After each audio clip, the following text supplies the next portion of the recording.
Hello, Father. It is me again. I imagine you may grow tired of these messages, but if you do, please do not tell me. They have proven to be pleasant diversions, as is our chess game. I received your move, and it was very original. I would endeavor to come up with an equally original move in response.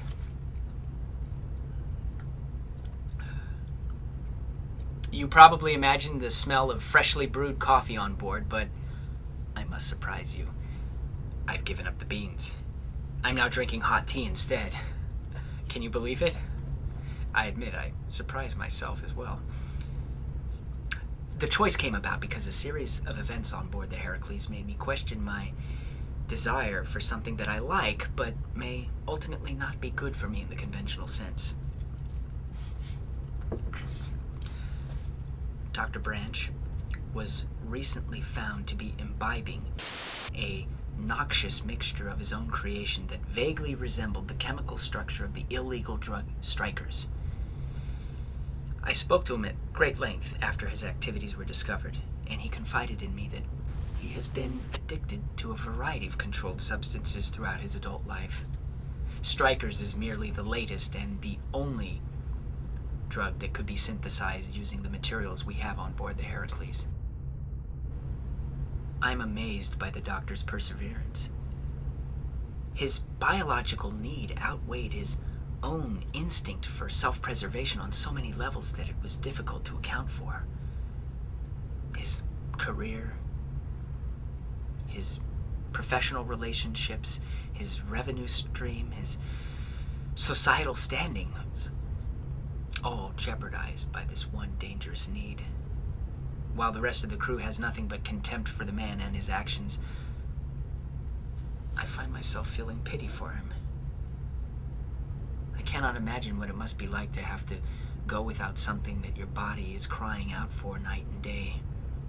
Which brings me back to the coffee. I realized that coffee was my only true addiction, and I wanted to know what it would be like to have to give it up completely. I wanted a small window into the feelings that Dr. Branch is experiencing. So far, I've simply had a few headaches, but I find myself as I am in the galley sniffing the air for a hint of that elusive brew. I imagine I will miss making and drinking coffee more than the stimulant effect, but this is just my second day.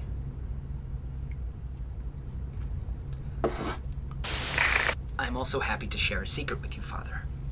It turns out that the French terrorists are not the only ones to have developed the interdimensional weaponry. I cannot be explicit in my rationale, but suffice it to say that the USNA military has developed its own interdimensional weapons. Some of the experiments are being conducted on board the Heracles. It is very exciting to know that the fundamental paradigm has not been broken.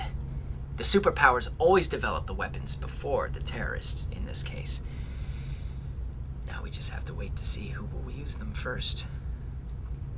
I would actually prefer that no one have developed such a ghastly weapon, but if someone had to do it, at least it wasn't the terrorists. France is so close to Scotland, Father. I really wish you would reconsider your refusal to leave. I know you like it there, but at some point, its proximity to France could prove to be dangerous. Perhaps Scotland is your addiction, and you will have to decide whether or not to give it up. I just hope that it doesn't prove to be as dangerous as I fear it to be. Good night, Father.